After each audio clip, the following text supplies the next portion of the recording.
Breathing in, breathing out. Let's do 5 more breaths. Breathe in slowly to the count of 5. Breathe out gently to the count of 10.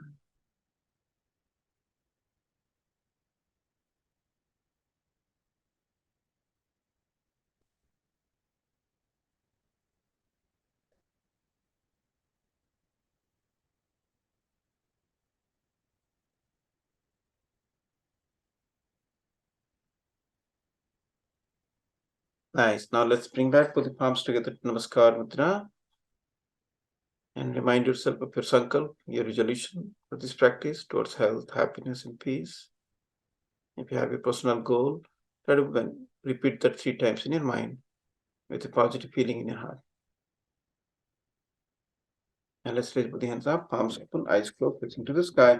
We'll chant 5 ohms to download the cosmic energy to our panchakoshas. So breathe in.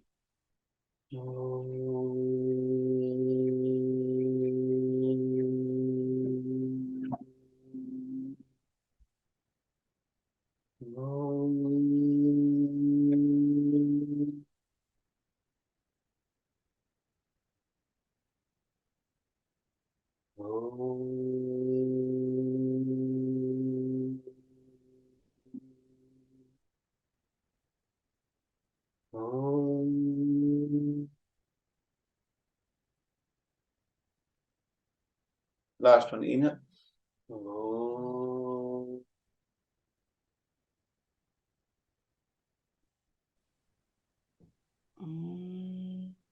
Back with the palms together to the heart again. Start with our prayer. Om Sahana Bhavatu Sahanau Bhunaktu Saha Viryam Karavavahai Tejasvina Vaditamastu Ma Vidvishabhai. Om Shanti Shanti Shanti. May the universe protect us all. May the universe nourish us all. May this practice of yoga and workshop be fruitful and enlightening. May there be no discord, no disharmony among each other. May there be peace. Om, peace, peace, peace. Now rub your palms. And keep your warm palms like 2 cups completely covering your eyes. Feel the warmth, feel the healing. And slowly, gently, when you're ready, your palms like an open book with a couple of blinks open your eyes. Look at your palms. Why don't we start like 5-10 minutes of this little bit stretching, this mindful stretching. So come back to a standing up position if you can.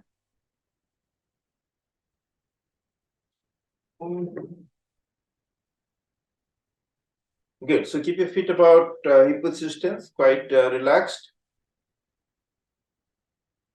Good. Let's start with neck rolling. As you first inhale. On the next exhale, try to bring your chin down. Inhale, come back to the central neutral point. On the next exhale, try to look up all the way up, feel the stretch. Inhale, come back again to the center. Exhaling, chin down. Inhale, come back to the central neutral point. Exhaling up. Inhale, come back. Close your eyes and try to feel. How does it feel? Good. Next move. Inhale. As you exhale, try to twist in such a way that right hand touching the right shoulder. Feel the stretch on the left side, pressure on the right side. Inhale, come back. On the next exhale, try to bring your left hand touching the left shoulder. Inhale, come back. Let's repeat. Exhaling, chin, exhaling, ear to the shoulder. Inhale, come back. Exhaling. Inhale, come back. Close your eyes and try to relax and feel the relaxation. Breathe in, breathe out. Nice. Next one, inhale. As you exhale, look to your right. Align your chin to the right shoulder. Inhale, come back. On the next exhale, bring your chin to the left shoulder alignment towards the left. Inhale, come back. Let's repeat. Inhale. Exhaling to the right. Inhale, come back. Exhale to your left. Inhale, come back. Close your eyes and relax and reflect. Good. Now let's do a rotational movement. So starting point, chin down. As you exhale, let's start with exhale. Exhaling right and back. Inhaling left and down. Now let's do the reverse way. Exhaling left and back. Inhaling right and down. Good. Let's do one more time. As you breathe out, slowly start bending to the right and look up. Exhale, completion happens. Inhaling, slowly start bending to the left and bring it down. On the next exhale, again start bending to the left and up. Inhale, right and down. Again, come back to the central point, relax. Keep your eyes closed, try to feel your neck, breathe and breathe out. Okay, now as you inhale, slowly stretch out both hands from the side all the way up. Keep your hands stretched up a little bit.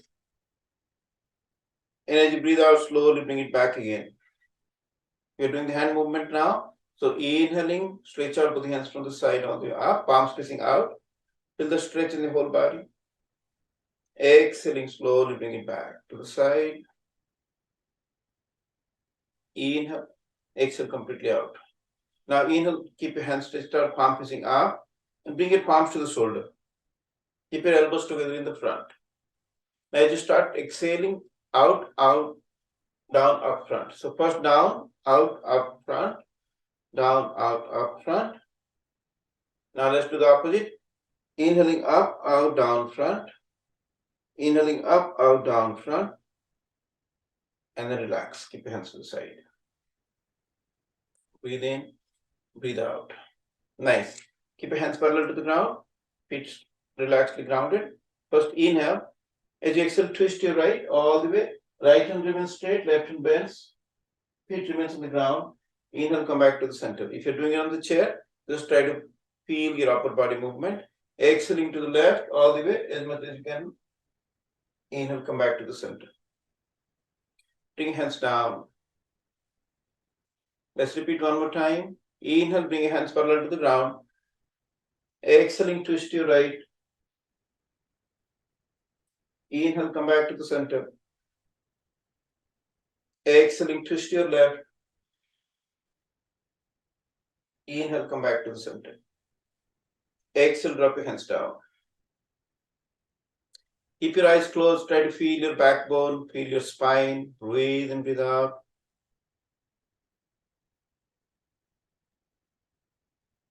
Good. Now inhaling, stretch up all the way up. A little bit back stretch. As you exhale, try to swing to the front, all the way down. If you can touch the ground, that's great. Keep your legs straight. Let's do it two more times. So inhaling, back stretch all the way, stretch back. Exhaling, drop down. Inhaling up again. Exhaling, bring your hands to the side, relax. Inhale, exhale completely out.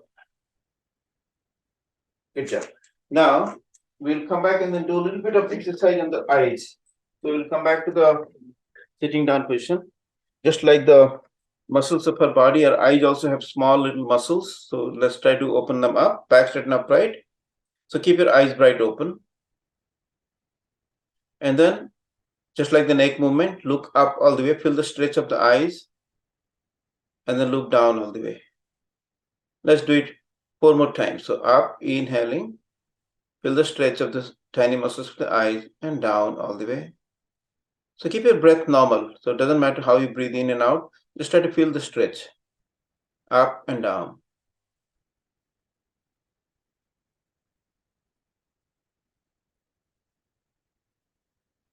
Good. Now, after every movement of the eyes, it's a good practice to do a palming because that palming heals. So rub your palms and keep your warm palms like 2 cups. Feel up your eyes with that warm healing energy and slowly open your eyes. Now let's do sidewise movement. Keep your back straight and upright, neck aligned to the body. The head and neck will not move, only the eyeballs will move. Eyes bright open. Now to the rightmost point all the way, and to the leftmost point all the way. Repeat, come back to the center, like that. Right, center, left, center, right, center, left, center. Repeat 2 more times.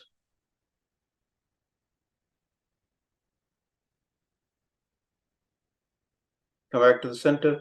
Keep your eyes closed. Rub your palms. And keep your warm palms on your eyes and feel the warmth. Now there are many more routines. We'll just try to shortcut. Like, we'll also do another simple routines for the eyes. Just keep your eyes closed tightly. Make wrinkles around your face, around the eyes, and open them bright again. So closing tight and opening bright. Do it a few more times. Close tight, open bright. You're stimulating and relaxing. Stimulating and relaxing. One more time. Close tight, open bright. Again, rub your palms. And keep your warm palms gently covering your eyes and feel the warmth. Beautiful energy, healing energy. Eyes are beautiful, bright. Right. Like a lotus petal. That's why they beautifully describe the eyes, like the Lord Krishna's beautiful eyes. So all our eyes should be bright, 20/20 vision. That's the intent of these practices. Good. Let's take a few moments of silence again. Try to align our body, breath, mind, our intention, and the goal of learning something new today. Today we'll be learning a little bit more about the prana. How it is that life force. What are the different kinds of prana that we generate with every inhalation or exhalation, and how different systems in our body benefit from these conscious breathing techniques. Very good. Thank you very much. So now let's hear back from Vinayji. Please come back, and then let's start with simple question like, what is prana? A lot of times we know about the breath. We of course know the breathing, but breath, is it the same as prana or is it different than prana? So let's start with that question. So I'll engage him with a lot of questions today and let him answer it. And then if you also chip in, like if you have some burning questions, so we'll make it a little bit more interactive. Is that right? Good. So let's start with what is breathing and prana. Yeah. Before starting with this question, so I personally would like to start this with one of the prayer of the pranayama, which we generally start. So I request everyone to make comfortable sitting and try to be more conscious within yourself, observing just with your breath. Take a just slow, long, and deep inhalation and slow, long, and deep exhalation. Just try to listen to this prayer and try to be within yourself, focusing to your breath. Take a deep breath in and breathe out.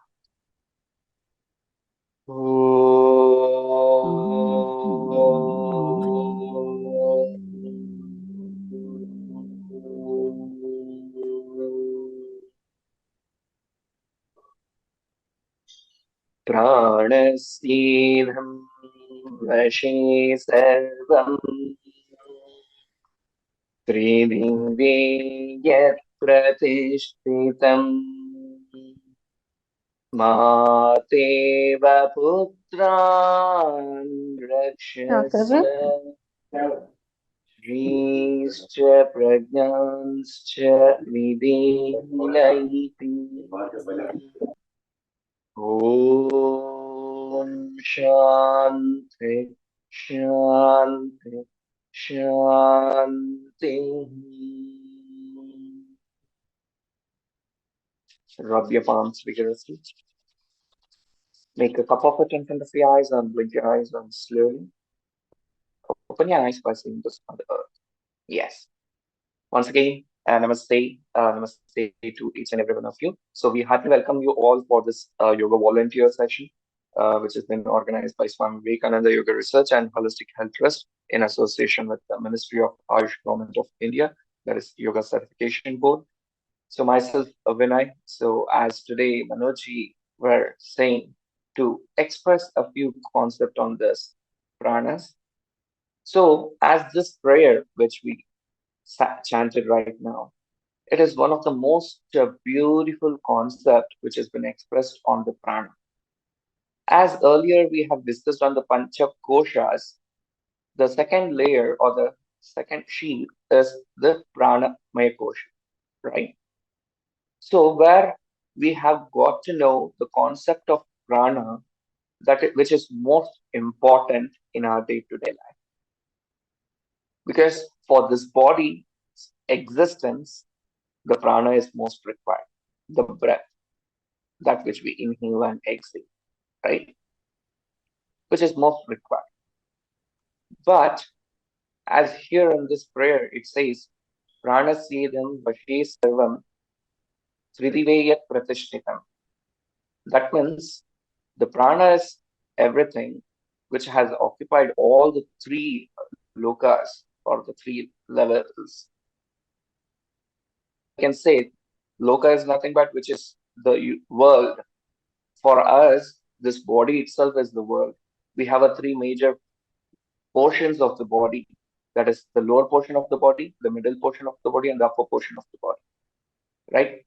Especially when you see to the concepts of your spine, we say always the lumbar region, thoracic region, and the clavicular region.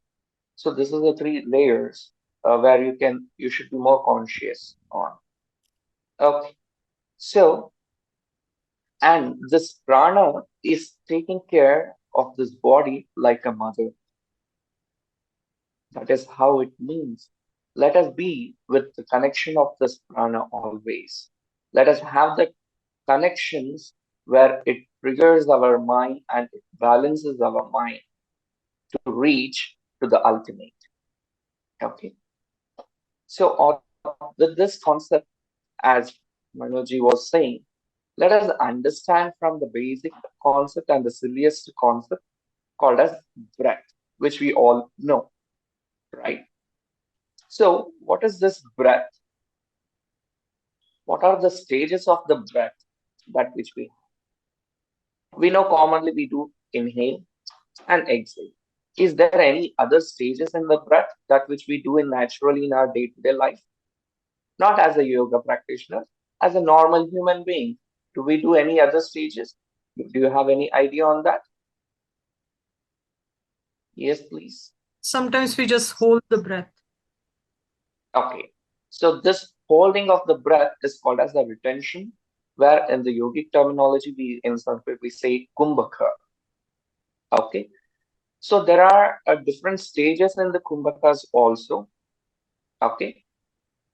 So what sort of a holding of a breath that you do generally?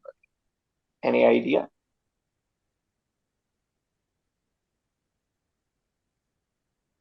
Yes. Anyone would like to share? I would like to add in that basically when we say pran, that is not just breathing. Pran is not simply breathing. Pran has an energy component to it, which we cannot disengage. Yes. So we have to keep in mind that we have to associate or like really energize the breath with as a ahuti to the whichever ishta you are praying to. Let's say you do Surya Namaskar. So Surya is your ishta. तो एक तरह से breath जो है वो एक तरह की आहुति हम देते हैं तो वी हैव टू से कि व्हेन वी से प्राण we don't say it's just breathing. It is really that spiritual connection. Otherwise, it gets lost if we say just breathing. Yes. उसमें प्राण नहीं है. तो जैसे Yes. मूर्ति है, भगवान की मूर्ति है, ठीक है, उसमें प्राण नहीं है जब तक तुम उसको अपनी आहुति Connect नहीं नहीं हो दोगे पाए. प्राण की, अपने ब्रीदिंग कंपोनेंट ऑफ द प्राण. Yes. तो हम So ये we have to just connect with that universal consciousness. That is the universal yes source of energy, you need to say. Yes. Of course, yes that is absolutely right. But तो over इसलिए here, हम my उसको कहते हैं question is that, pranayama. We don't just say prana, we से yeah, प्राण का आयाम हो. आयाम का क्या yeah, मतलब है? आयाम का मतलब है, आयाम का मतलब क्या है आप बताइए. expansion. So I am is an expansion which Yes, get expanded to that. Yeah. yes. Okay. So breath is not just breathing. Let's not confuse people. Breath is more than just like Yes, yes, yes. it's That is the reason I energized just breath. wanted to make sure that I want to It's make the basically called, differentiation yeah, between the it's breath best and we the can prana. say, it's best we should call it energized breath. It is breath. It is breath definitely. लेकिन वो it is energized breath.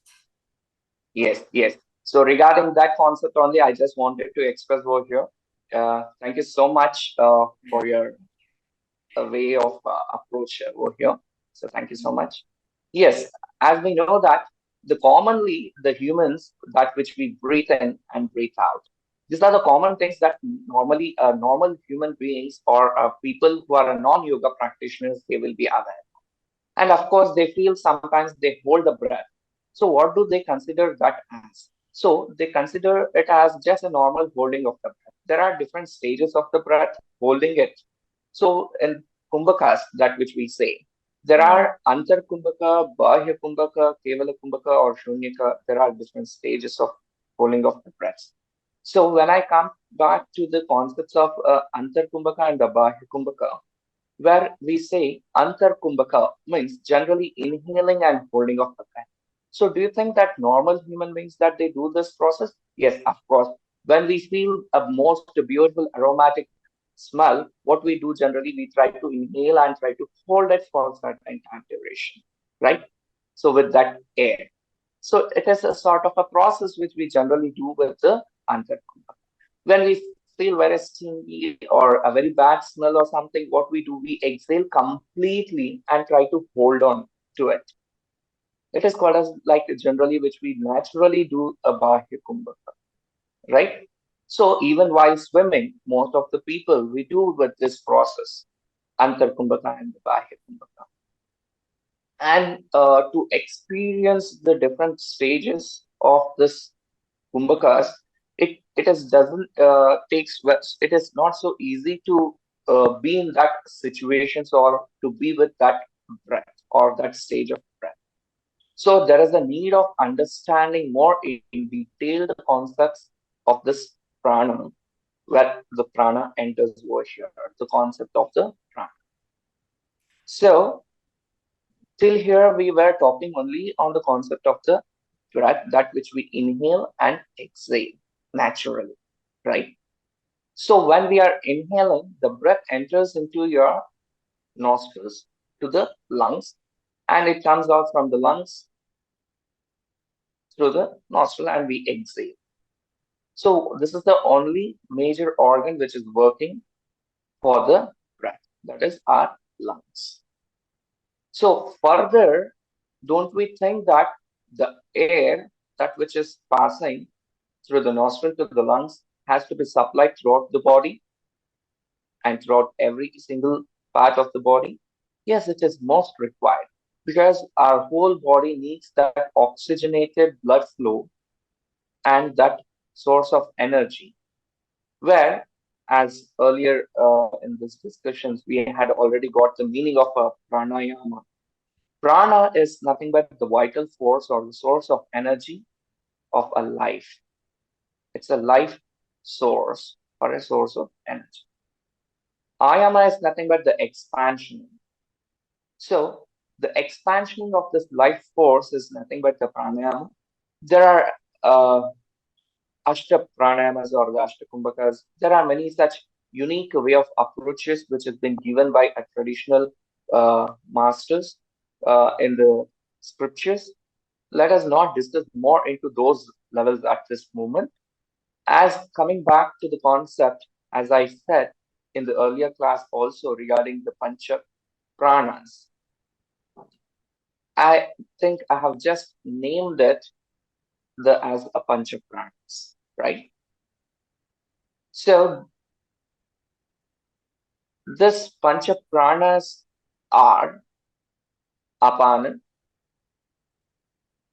Samana, Prana, Udana, and the Vyana. Okay, so I repeat: Apana, Samana, Prana, Udana, and the Vyana. So these are the Pancha Pranas which we have. And of course, yes, we do have the Pancha Upa Pranas also. Let us not talk about that at this moment, like Naga, Kurma, Krikara, Devadatta, Dhananjaya. So this is the Pancha Upa Pranas. We'll be focusing on this Pancha Pranas at this moment. So the question arises how these pranas are in the body. Where does this located? Right. So how can we identify these pranas? How to know about this concept of Pancha Pranas? Do we think that it's really existing? In our yogic classes, generally we say, take a deep breath in and fill your tummy and make sure that the tummy is bulging like a balloon. And when you exhale, it is coming out, it's going in, and the air of the prana comes out. Right? This is what in our most of the yogic classes that we might have heard. Don't you think that the air which is entering into the body is going only to the lungs, not to your tummy or a stomach directly, right? But that source of energy and the body structure, physiological structure, is created in such a way that there will be a bulge in the abdominal region when you inhale, and there is a compression when you exhale. So this is a common thing which we have already discussed in the earlier class also. And coming to the concepts, where does this Pancha Pranas are located? So as I was saying, when we inhale, the stomach bulges. Why? Because the flow of pranic energy will be supplied further in a different dimensions. Generally, we know which is the most important organ and which needs a more oxygenated blood flow than any other organs in the body. Any idea on this? Head. Yes, the brain, the head region. The brain is the organ which needs a more oxygenated blood flow than any other organs in this body. Still, and of course, after eating a meal or something, I hope you know that there is a digestional process which has to take place, right? So if there is a need of a digestional process, and we commonly know that there is a need of certain oxygen which is required for the digestional process, right? And even for the excretion process, there is a need of air which is most required for the excretion process. And even if you sit for a longer time duration and you feel that numbness in your leg region, why? Because there is no proper oxygenated blood flow to the tip of your toes. That means it needs the whole body, the circulation process, right? So this is how we can make out, yes, that which we inhale, the breath is something different, and the flow of that source of energy is called as the pranas, which is there in our body internally throughout the body.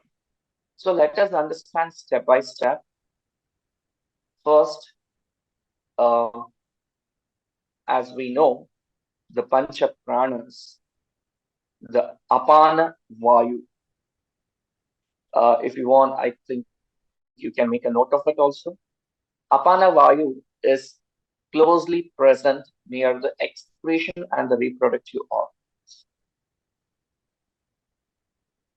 Because I'm just expressing it in a normal terminologies, kindly make sure that you are making a note of it.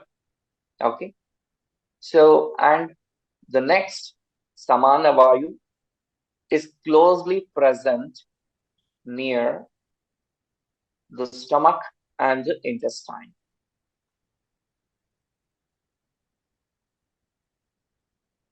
The next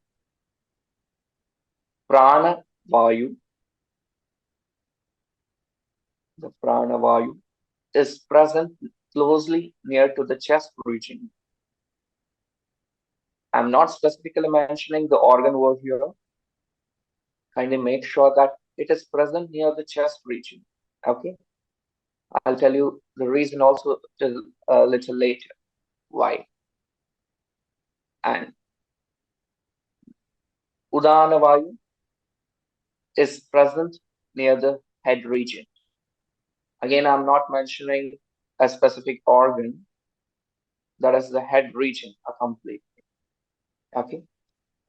And the last is Vyana Vayu, present at the circulatory system throughout the body. The Vyana Vayu throughout the body. Okay. Yes. I hope now you are able to make a difference over here. Why I'm just mentioning chest region, because the chest region where we have a lungs and the heart. Heart is something where we say it pumps. It is one of the organ which is helpful for the circulatory system, right? So as I have mentioned, the circulatory system is nothing but the Vyana, which is helpful to supply the oxygenated blood throughout the body. But also that also helps the prana to supply in your whole body. And why I have not mentioned this brain? Brain is an organ, is a bunch of nervous system, right? Where again, that is not just an exact location where we can say the Udan Vayu. We have the eyes, the sensory organs, especially the sensory organs are majorly, it is present in the head region, right? So this is how the locations or this pancha pranas are located in our body. Yes, I hope you have got a clarity on this. Yes. Yeah, okay. So moving to this next level of understanding. So as we said, this pancha pranas are located in so and so places. So how to enhance the source of energy? How to make sure that we are in the righteous way of practices with the connection of this pancha pranas. Yesterday we did Kapalabhati Kriya, the cleansing process, right? I was mentioning about this pancha pranas. To cleanse even this pancha pranas or to energize the flow of pancha pranas easily, the Kapalabhati Kriya will predominantly helps a lot, right? So, as we see, Apana, that is below the navel region, Samana, the near the stomach and the navel region, and the Prana, near the chest region, and the Udana, the head region, and the Vyana, as I said, throughout your body in the circulatory system. So when you're practicing an active exhalation and passive inhalation in the Kapalabhati Kriya as a preparatory for the pranayama, it is making us to exhale more and throwing out the toxins. And that passive inhalation is making us to take that a minute a source of energy with a complete consciousness. so that it can flow throughout our body and the different layers or the stages of the breath or the prana, right? And in the same way, there are the bandhas, mudras, and this kumbhakas, which we generally do to enhance the source of energy, to store and to enhance and to expand that source of energy supply in each and every parts of the body.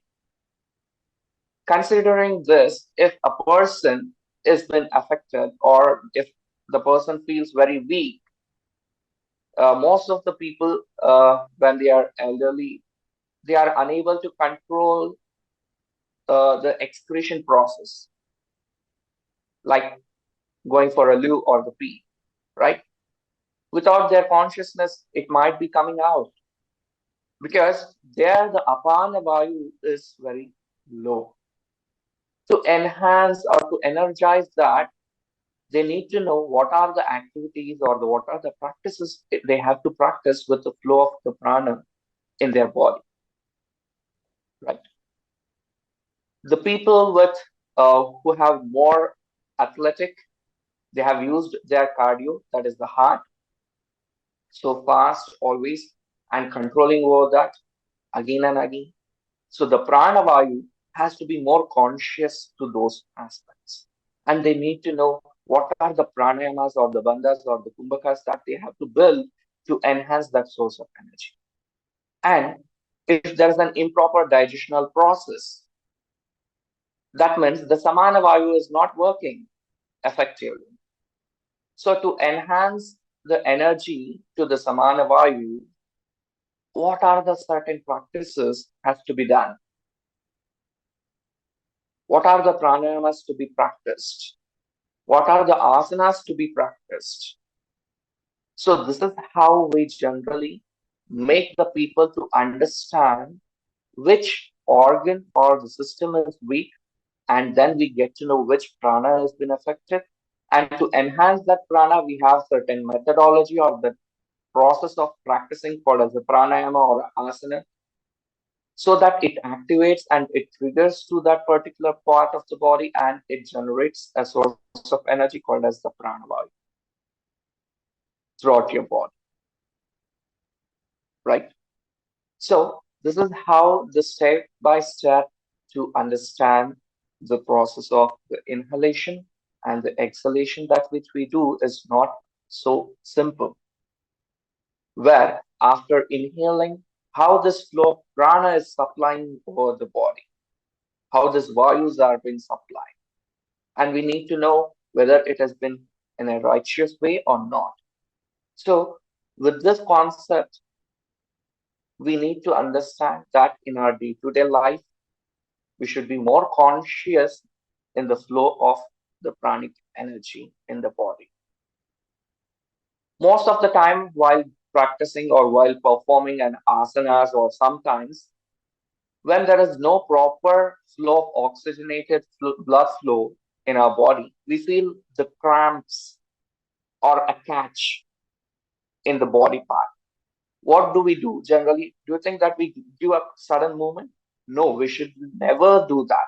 If we do that, the pain which has occurred will be there for a further 1 week or something like that. But you should hold on to that. And with the closed eyes, if you just focus on to that particular body part or organ with the flow of inhalation and exhalation, with the slow inhale, exhale, slow inhale and exhale, automatically that will release, right? You might have experienced, this can be experienced by even the people who are non-yoga practitioners, right? So this is how generally the prana or the flow of energy is being supplied. So we should be more conscious to that level of practices in yoga when we are practicing even the asanas or the bodily movement.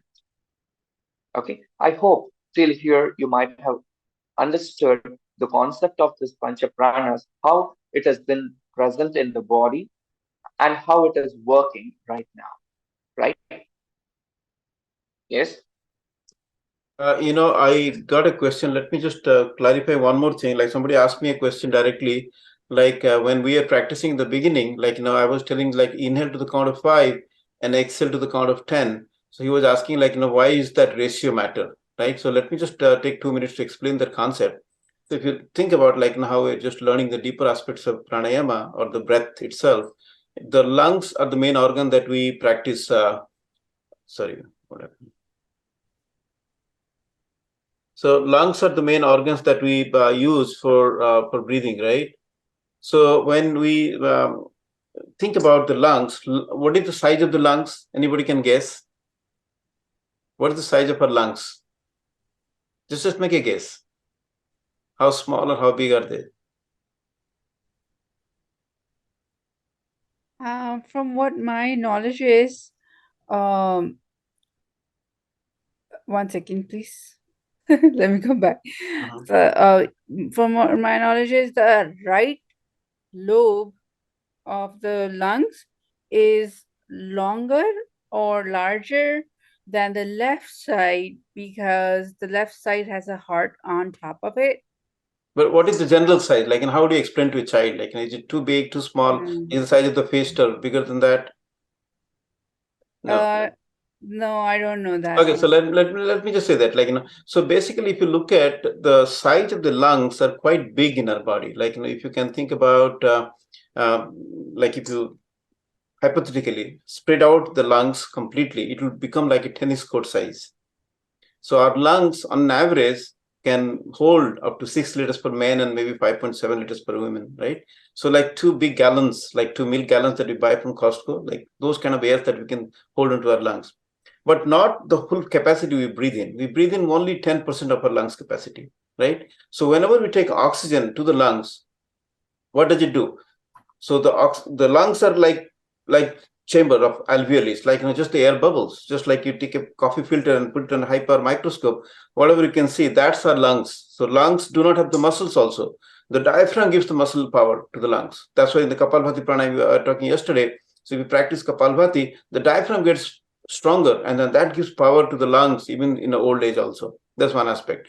The second aspect is like when the lungs take the oxygen, when you breathe in, the impure blood collected by our veins that comes through the heart and then gets pumped into the lungs, right? So in that process, there is a diffusion happens, like the carbon dioxide from the impure blood gets replaced with the oxygen from the lungs. So there's an exchange happens. So it's a one-on-one exchange, like, but since we are in a stressful world, we are doing so much of things and the brain occupies 80% of the energy that the body generates.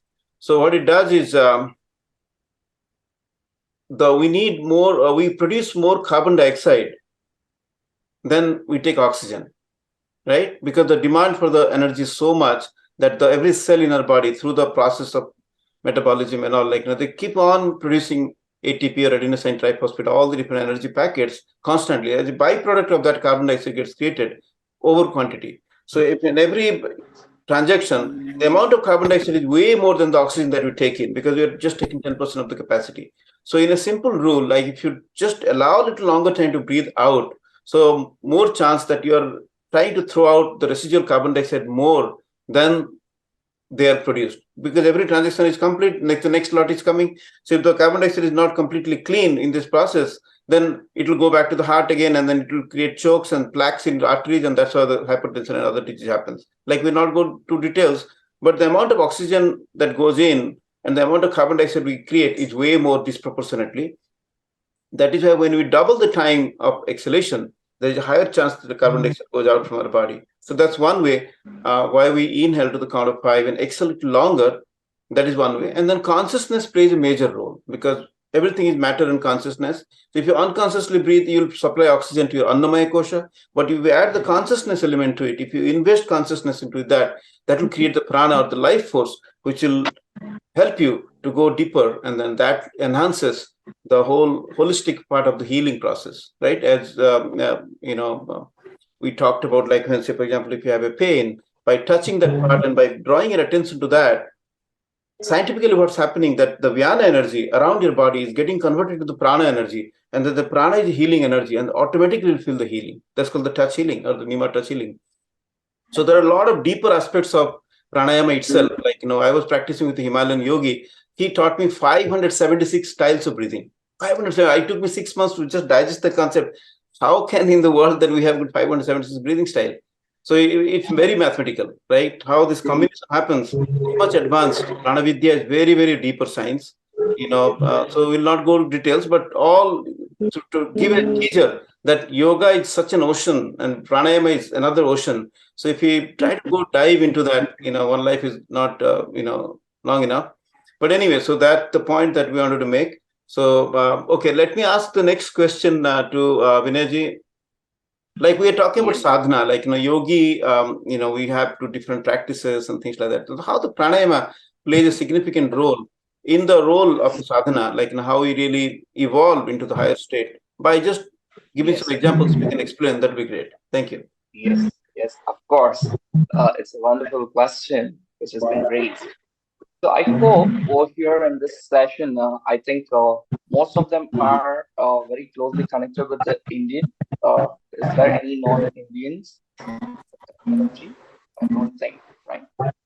Okay, because why I'm asking this question, because it is very closely to give an example with the Indian Vinayji, your psychological voice is echoing. Your voice is, I'm sorry to interrupt, but your voice is all of a sudden. There are other people like who are unmuted. So just if you're not speaking, just mute yourself. That creates a humming sound. And I unmuted them. Yes. Am I audible? Is my voice is clear right now?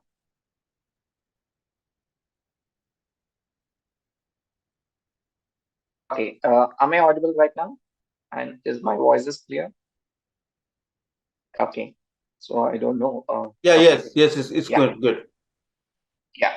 Thank you. Thank you so much. So, why I asked this? Why most of you are Indians or what? Because whatever I'm going to give an example is very closely associated with the mythological concept also, where we say, I hope everybody knows the Panchamukhi Hanuman.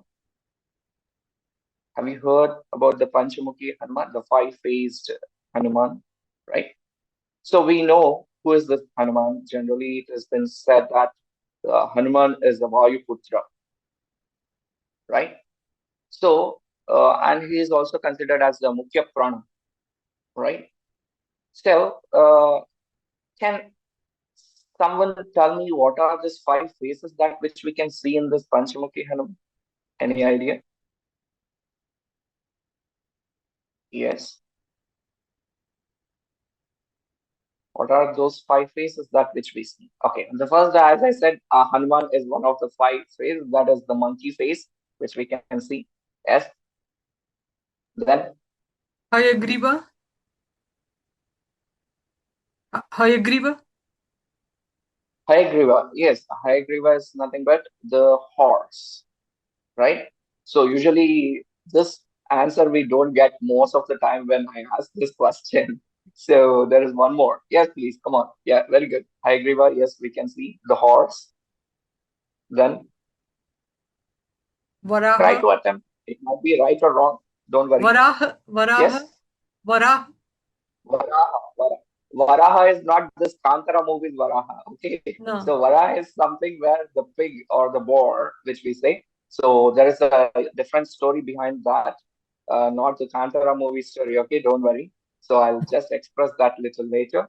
Varaha is something which we can consider it as a pig or a boar, right? Okay. Next. Anything else? Garuda. Sorry? Garuda. Garuda, yes, beautiful, very good answer.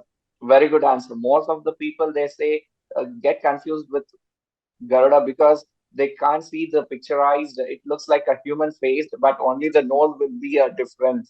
So most of the people they get confused with this. So Garuda, yes, very good. Yeah. The next is the last one. Singha. Yeah. Yes, Narasimha. Right, the lion face. Yeah. So these are the five creatures or the animals that which we can find over here. Let us not consider this as just a god or something. Okay, let us not consider this just as a god. Okay, because we consider those type of gods or something or the concepts as a source of energy in your yoga, where you will be able to understand. Because this is the concepts which I'm expressing right now. Hope you may never get in any of the books generally, because this was the concepts which I have learned from the Guru Parampara, where one of the most prominent gurus who have expressed these things. And I hope there might be, if you find, you may get very rare books or the scriptures finding these concepts. Okay. So, as we have discussed on this Panchamukhi Hanuman, where the Varaha, that is the pig, then the Narasimha, the lion, the monkey god, the Hanuman, then the Garuda, that is the like eagle, and then the Hayagriva, that is the horse. Okay, so I had just mentioned you people, there is one criteria or a area or the stages that we speak from the lower portion, and if we see in the physical level, we can see this stage like Apana Vayu is closely associated with the Varaha. Why is it so? And why the Samana Vayu is closely associated with Narasimha? And why the Prana Vayu is so closely associated with Hanuma? And why the Udana Vayu is closely associated with the Garuda? And why this Vyana Vayu is associated with the Hayagriva, that is horse? Let us understand the concepts which are stories or the things which has been expressed in our scriptures, right? So when I come back to the Apana Vayu is something which is present in the excretion and the reproductive organ, right? When you consider the story behind this Varaha, you know that the Varaha, when you see a movie in Kannada or in Hindi, I don't know whether they are in different languages or not, Bhakta Prahallada, the movie. Okay, so in that story, you can see the concepts of these things where it has been expressed that Varaha Avatara, where the Vishnu took this Avatara because to support or to help the Bhudevi, the Prithvi, to kill the Hiranyaksha and take back this earth, planet Earth, and placing it back to the righteous place because it was been kidnapped by him. So this is the story which they have told. Let us not consider it in such a way that which cannot be accepted so easily. Somebody kidnapping the earth, how is it possible? Taking it to somewhere to the different place, how is it possible? It is not possible at all, right? So most of the people, they can never accept these type of concepts when they say this way, right? Let us understand in a unique way that this planet Earth is somewhere which helps in the reproductional process. There is no other planet which helps us in the reproductional process, right? Still the research is going on and the people are trying to go to the Mars or Moon to this process of reproductional process, where is it possible to grow some plants on the Moon or Mars or something like that. It's still research is going on, but it is not possible. So only the planet Earth which we can find all these things, right? And the excretion process, yes, of course, once the reproductional process is there, the birth or the death or the life source which generates, it takes place only on the planet Earth. So when you see the pig, the animal as a creature, it is the only creature which can eat even the dirt. Let us not say it eats, it cleanses even the dirt things out. And it is one of the creature which gives the piglets early. That means which gives the birth to their young ones very frequent and in a large number, right? So it has the source of energy of the reproductional process and the excretional process. So that is how this story or the depiction of this concept is associated with the Apana Vayu. So when you visit to these temples, you have to meditate on this prana, where it energizes you and it supports you to enhance that flow of pranic energy as the Apana Vayu get increases, and you will get rid of certain issues. That's the reason they used to say that you have to visit so and so temples, right? Moving to the next level, that is the Samana Vayu. And as I mentioned, it has near the stomach region and the intestine, right? So when we see to this concept of the story, we can see the Narasimha, right? The lion face. When you see in the same story in the Bhakta Prahlada story, you can see it as there was a demon or a person called the Hiranyakashipu, where he was been killed or peeling his navel region and taking the intestine as a mala. You can see this picturized story, right? Something like this. So why do you think that they have indicated the person to be killed only in the mid of the day, not early in the morning or not or in the night, not the upper portion of the body, nor the middle portion, lower portion of the body, exactly middle portion of the body, the navel region. It was been peeled. Why only the intestine the Narasimha would have taken? He would have taken some heart or lungs in his hand and he would have shown or demonstrated. Why it was been exactly mentioned as a intestine as a mala only? Because it is not just for a purpose of killing someone. No, it is to show that the source of energy called a Narasimha or the Samana Vayu is exactly present in that particular region of the body. In the same way, if we move to the next level, the prana, we say Hanumana prana is the Rama and Ramana prana is the Hanuma. We are not talking about the soul over here. We are talking about the pranas.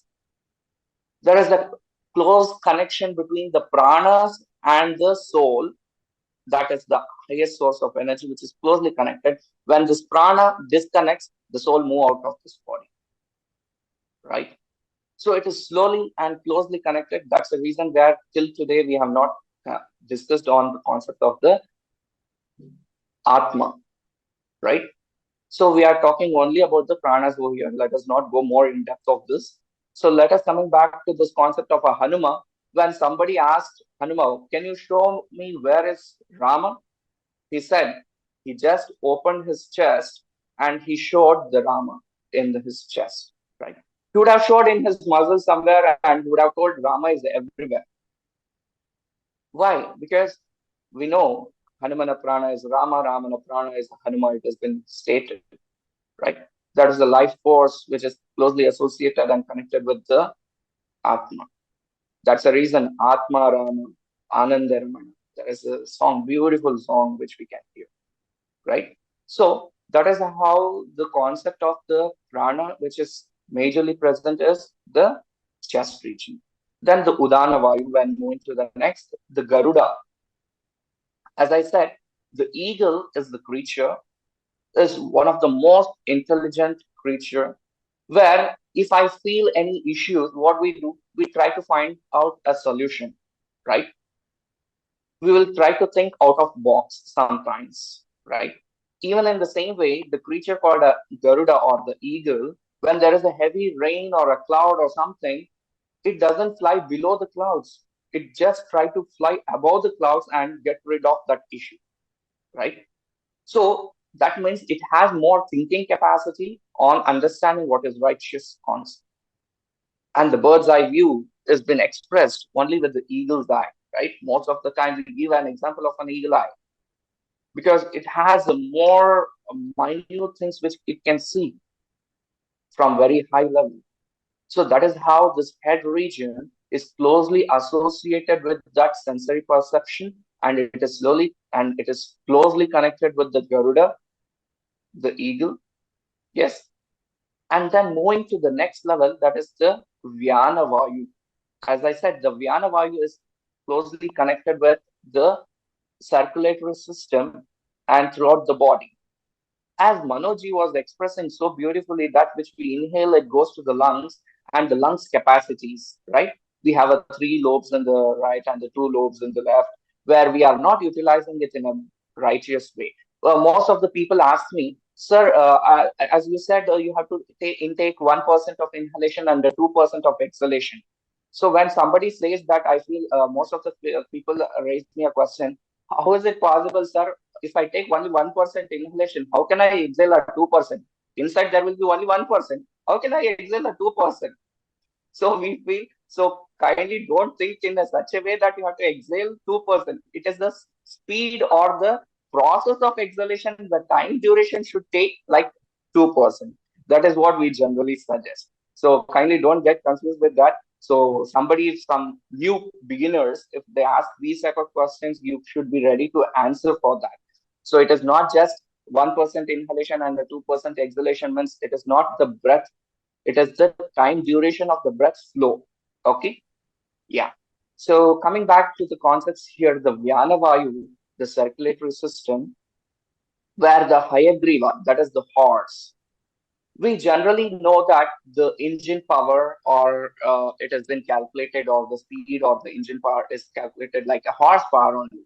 Why not any other animal creatures like cheetah power or something?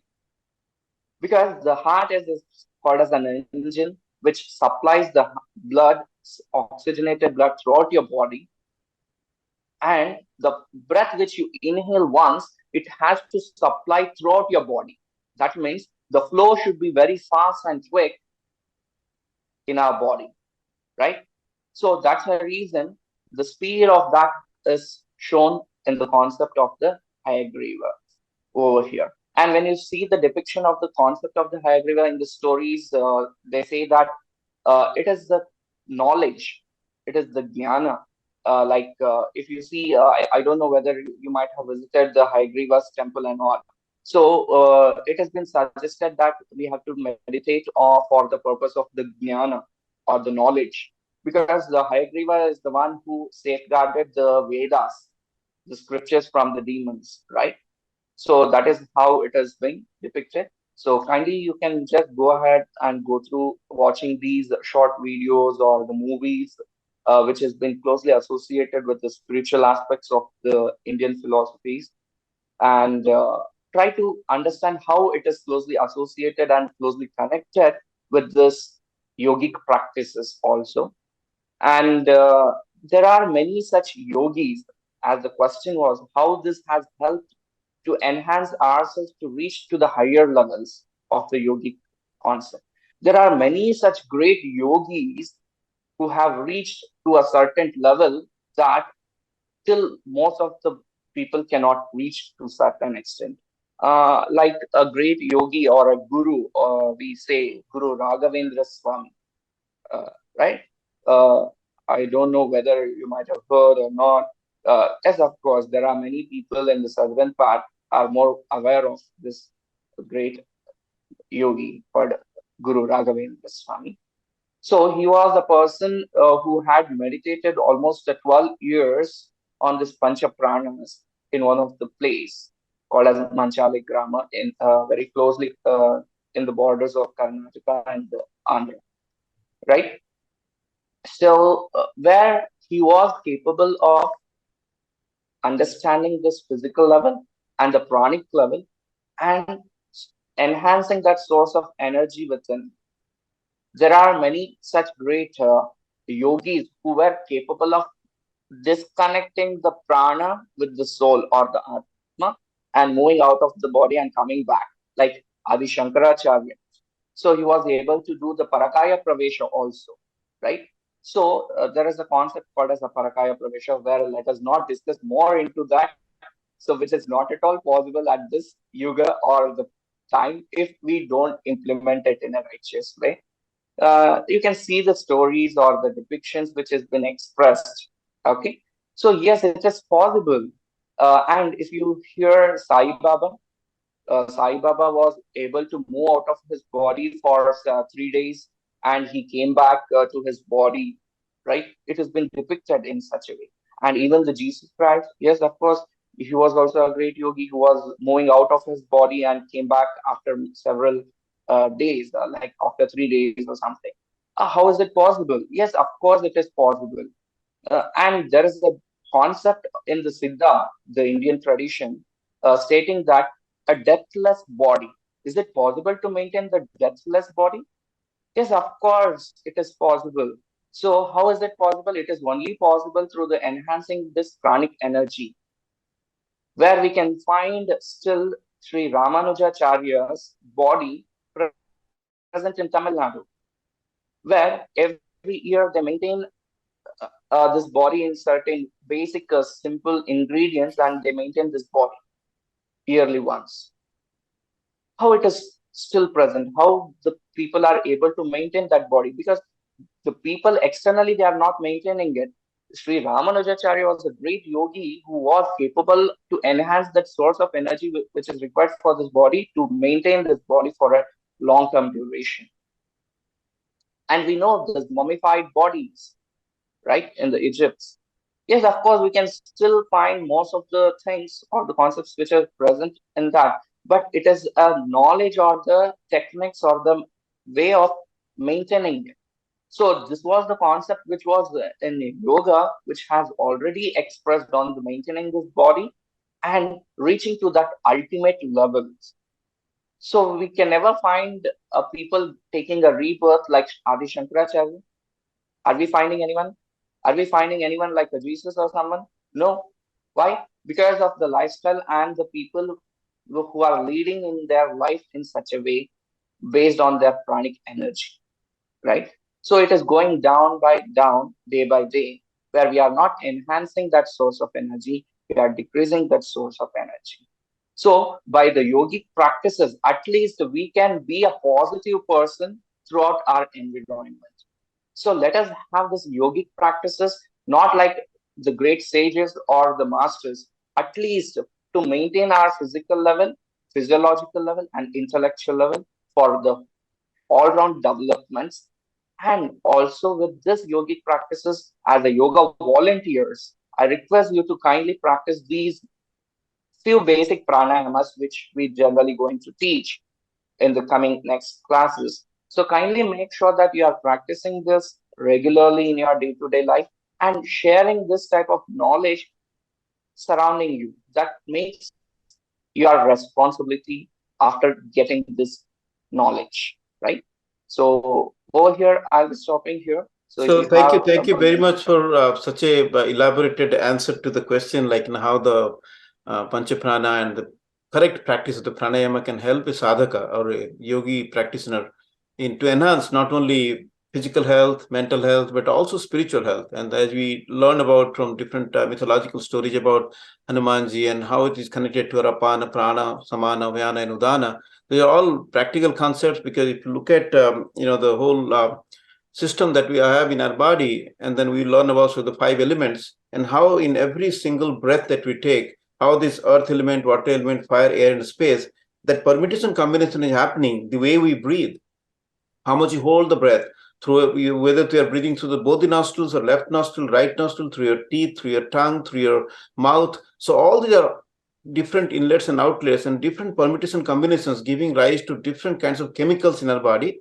And that is what the hormones are getting secreted, or glands are getting healthier. So all these things are interconnected, right? So we learn about more of those sympathetic, parasympathetic, and all this central nervous system in our next class. But today, let's talk about a simple practice that it's very easy to practice wherever you can do it. It's a very simple practice that promises to enhance the breathing quality 4 times, like whatever capacity that we all have right now. So would you like to learn this technique, which will enhance 4 times? It will become 4 times more powerful, right? And after this one, I'll just give a different explanation, a little bit more elaborate explanation of the first prayer that we did and how we connect to something that's coming up this weekend. And then we'll roll out a different kind of meditation package for 30 days, which will help us to heal our body, mind, and spirit. Will you guys be interested for that? You have a question before I start? Is it with you? Okay, please go ahead and then your question. Okay. We need to I need to address what Sri Vinay Kumarji just said. I need to add to it. He said that there's no like in the current world we don't see any Jesus or any other great people here yet. Well, they will come. And the thing is, I must mention that you cannot, because we are currently in Kalyug.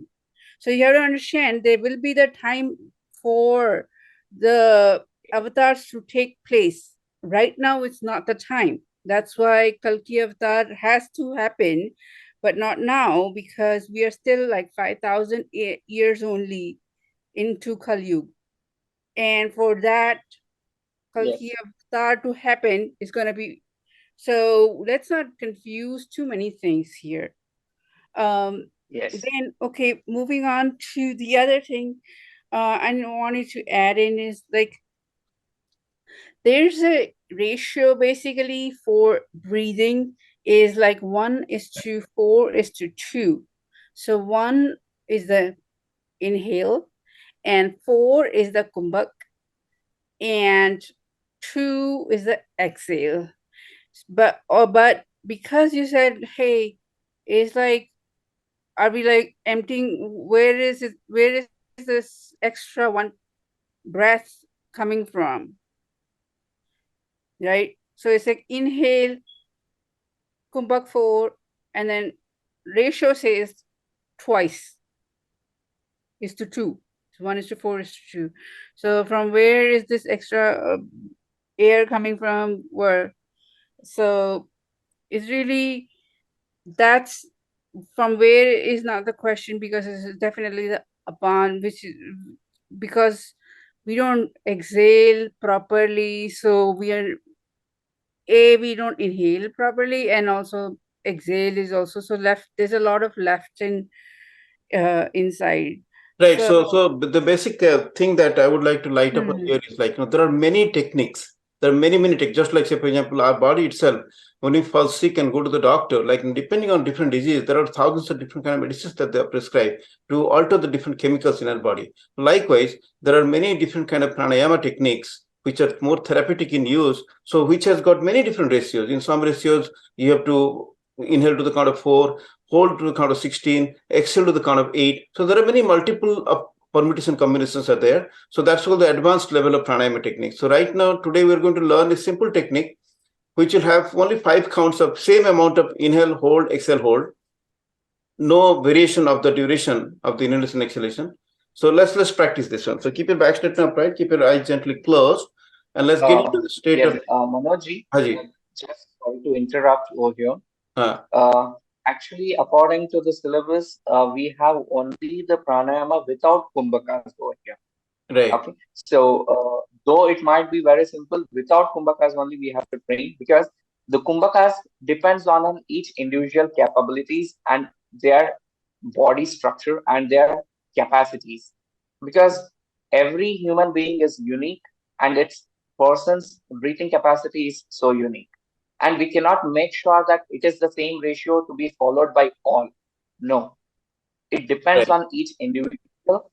So according to their capacity and capabilities, and that's the reason most of the pranayamas are not taught in the general classes and giving a 1 hour class only on pranayama. No, because this is the tradition where it has been practiced in India, saying that it has to be practiced only under the guidance of a guru. And only once it has been initiated by a guru, then only he should practice certain practices of kumbhakas and gangas. Look, we see whether, okay, so your point is a little off. I'm sorry to say that, because kumbhak should be there or not be there is not the point here. Point here is the right. No. I'm not saying it should not be there. You can practice according to one's capacity. Capacity will always be there. Not force on the there are asthmatic people who yes. I was suffering from asthma, and I have problems with my breath a lot.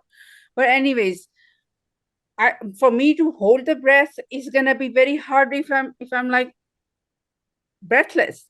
That is obvious. We don't have to state, but we have to say there's a norm is this. But if you're saying patients, then it is different story. That is obvious that we need a practitioner or a guru with us. But otherwise, the norm is 1:4:2. So you're gonna say, yes, of course, I say yes. You cannot generalize a rule only because of asthma people or because of people who are sick. So let's practice it. This one is a very simple technique. Like, you don't have to really hold up to your max capacity. Like, you can hold up to 20 counts, 30 counts, 40 counts, depending on your practice. But we are talking about a bare minimum, which normal adult can hold. Like, say, for example, 1, 2, 3, 4, 5. Can anybody hold up to that point? 1, 2, 3, 4, 5. Is that okay? So it's just bare minimum. It's just a little bit like fledgling crow kind of thing we're trying to hold. We're not holding up to 10 minutes or 5 minutes, right? Yeah. So We're in the middle of a practice. So the ratio, if you're doing pranayam, then this is a ratio. Right. So this is, as I told, Yes. there are different pranayama techniques are there. Correct. This is called the square breathing or box breathing, which is being used by a lot of medical doctors also here. Very simple technique to enhance your lungs capacity. Okay. It's called capacity building breathing. Right. It's very popular technique. Even Andrew Weil, the medical doctor here, he prescribes this to all the patients. So let's start, do that and do it for 5 minutes. And after that, you let's just feel the experience, like how you feel, and then we'll have a discussion on that. Are you guys ready? Just for 5 minutes, we'll practice this one. Okay? Yes. And I'll gradually build up. We'll not even immediately do the kumbhak. Okay, slowly. So keep your back straight and upright right now, and I am going to make everybody mute. Please mute yourself, otherwise, participants. Okay. Okay, good.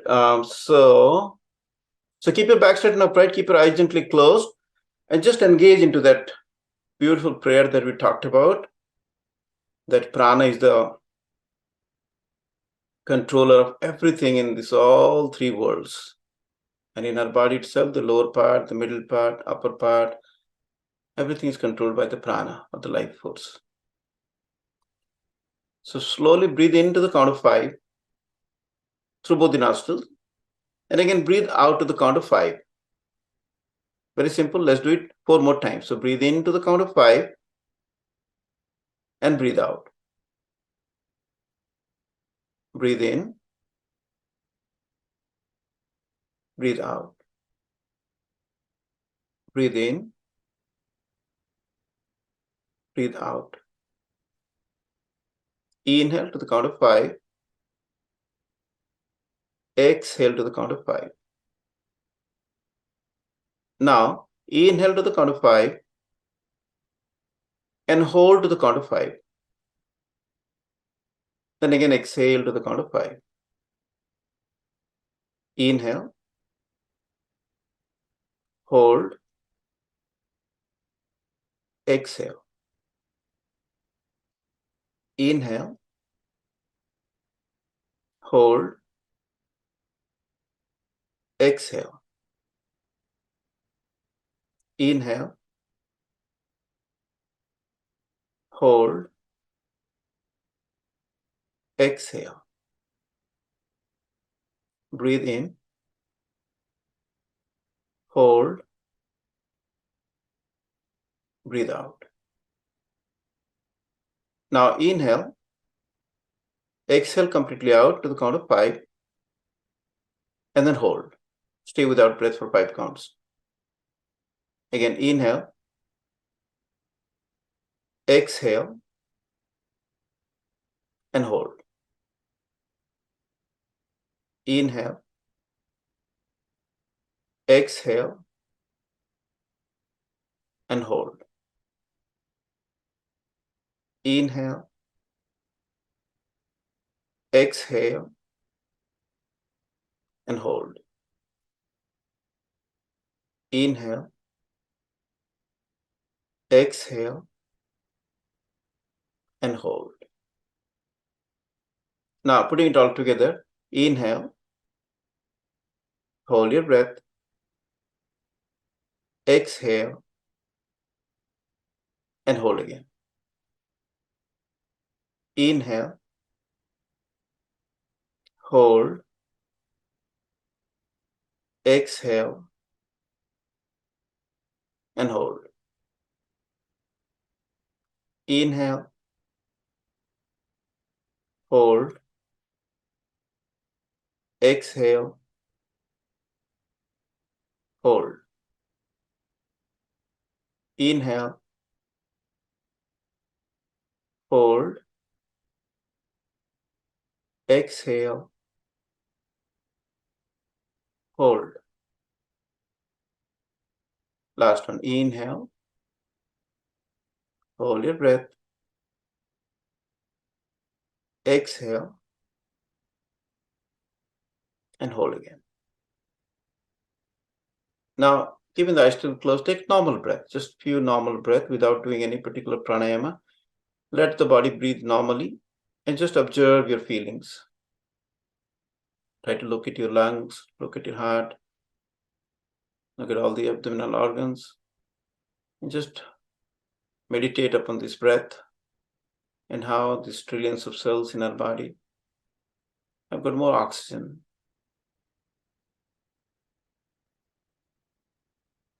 The outer layer of our body, the Annamaya Kosha, is energized with this prana.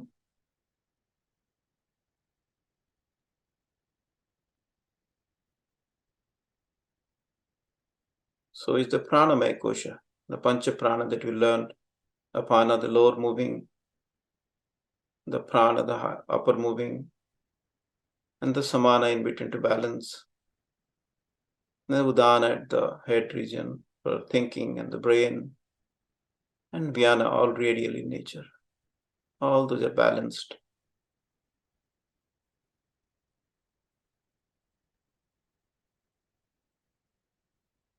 Now think about your mind, which is calm and peaceful now.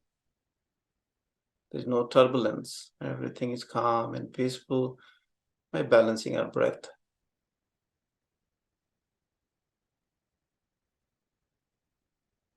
Our left brain, right brain, balanced.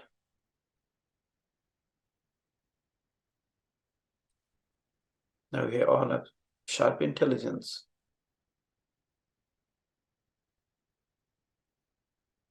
And of course, everything is leading towards a blissful state of mind, a happy state of being, a joyful, a delightful experience right now. This Friday evening, Friday night.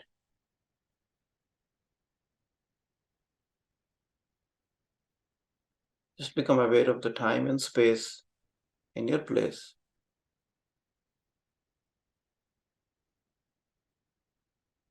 And bring a sense of gratitude.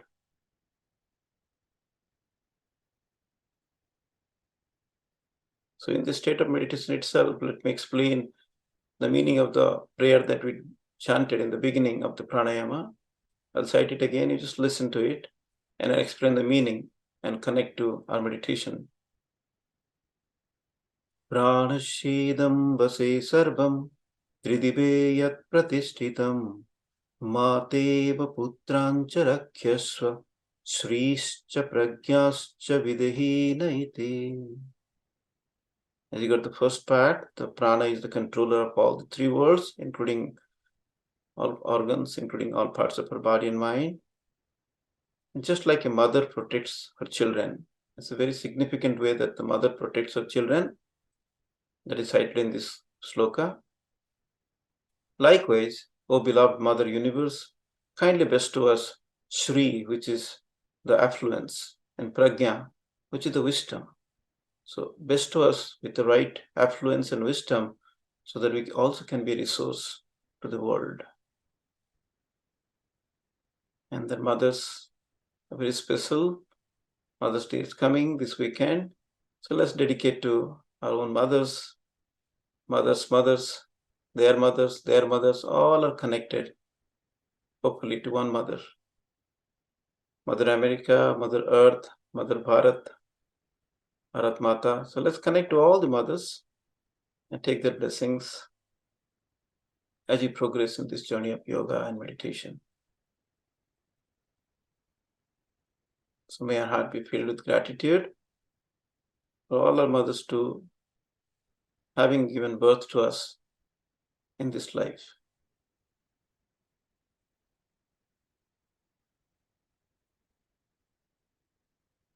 Let's take again 3 Omkaras to celebrate this moment.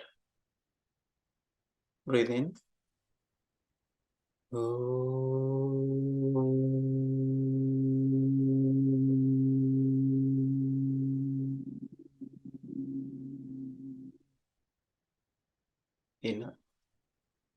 Inhale.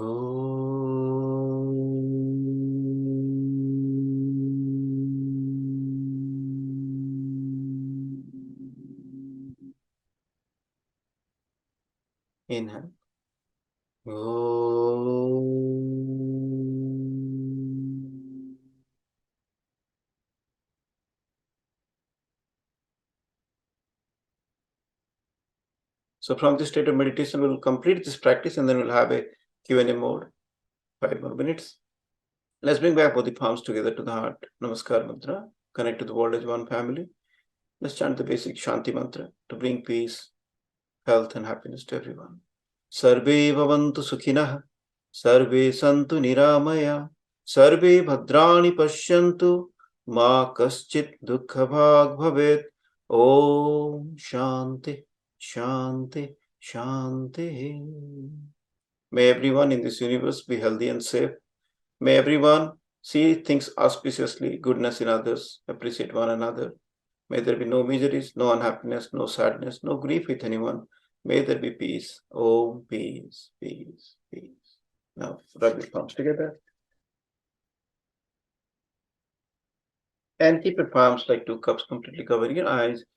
And slowly, gently touch your face and finally keep them like an open book with a couple of blinks open your eyes. Shubham Bhavatu. May all good things happen.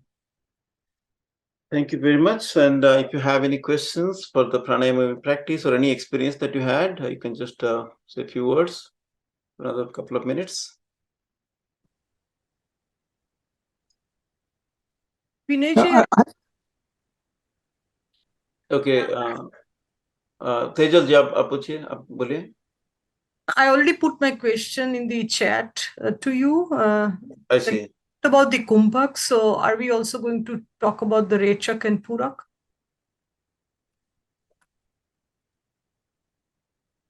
Purak and Rechaka is nothing but the Purakam is the Inhalation. inhalation and the Rechaka is nothing but the exhalation. And yes, of course, we'll be discussing only on the Puraka and Rechaka, but not the Kumbhakas, Right. because that doesn't works in this syllabus. So, yes, of course, in the further higher levels of our teachings, yes, we do teach regarding the Kumbhakas also. And in the next level, that is the yoga protocol instructor, where it is the teacher's training level of 200 hours, which will be there. So in those sessions, we will be guiding and we will make you to practice, and we will be making the teachers to get trained regarding this, to train others, because it is on the prana. So it should not be a risky thing to work on the pranas of others. So we should be more conscious on those teaching methodology, where the minute and the basic levels of kumbhakas which can be practiced and implemented, only those things we will be training the teachers, and that can be implemented on others. Okay, Right. so that is how we do train. And over here, there are few basic pranayamas which we will be guiding from the syllabus, which I'll be taking up one more pranayama, the concept and the practices, which we'll be letting you know in the coming days. Thank you for that question. Is there any other question regarding to pranayama today's session, or any experience you would like to share? A quick question. Ji. When we do asanas, there is a sequence of pranayam, like 1, 3, 7 or 1, 4, 3 or those kind in different poses. Is there any formula, or it is different for different asanas, or how does that goes? For every asana, it has its own breathing capacity and the techniques which has to be implemented. I hope you might have seen the sequence of the Surya Namaskara, which is generally done the whole worldwide. So there is a sequence of inhalation and exhalation, a continuous process of inhalation and exhalation as a complementary of these practices. When you raise your upper body, raising Hasto Utthana, you inhale. Then Pada Hastasana or Hasta Padasana, you exhale. The Ashwa Sanchalanasana or the Ekapada Prasaranasana, you inhale. Then Vipada Prasaranasana or the Parvatasana or the Bhudarasana, there are different names for asanas from a different schools. But whatsoever the technique is, if you perform certain asana, there is a sequence of inhalation and exhalation which connects.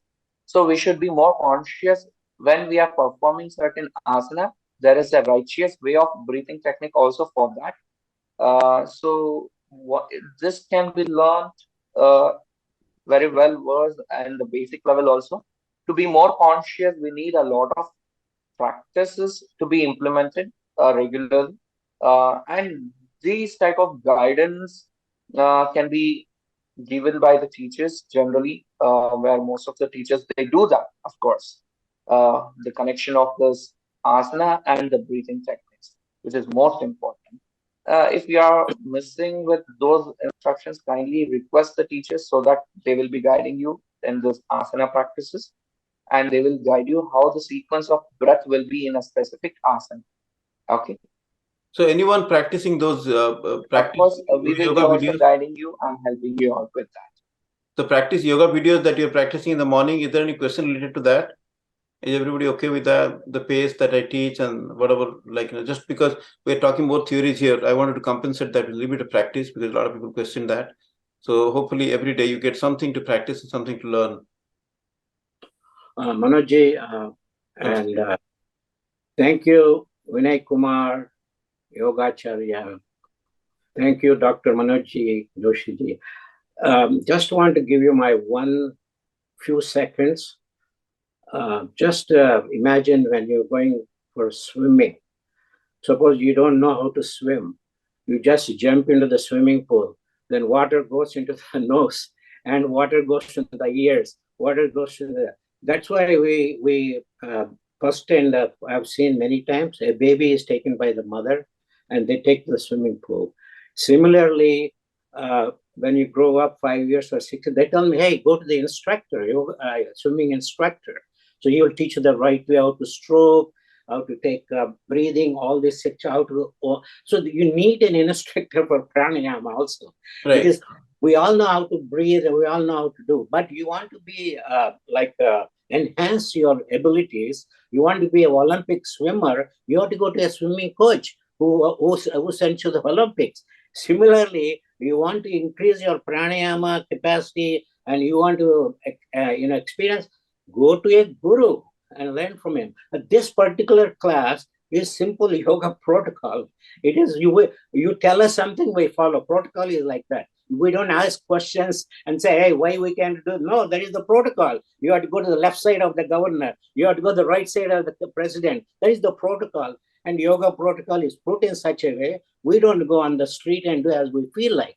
We should follow the protocol. On International Yoga Day, follow the procedure. It's just like army. You make a right, left, you go. They don't say, hey, I want to go sideways. I don't want to go backwards. No, you follow the instructions. That's a good point, Shyamji, because sometimes you might be knowing many different things. So here we are talking about one particular style of teaching. Exactly. That's the point. Just like you said in the beginning, right? Om Sahana to Sahana Bhunaktu. That itself means that is be united what we are doing. That is not distracting. So we all work together toward that goal. Here the goal is International Yoga Day protocol, how we all should be yoga volunteers and learning from you guys what to do on the International Yoga Day.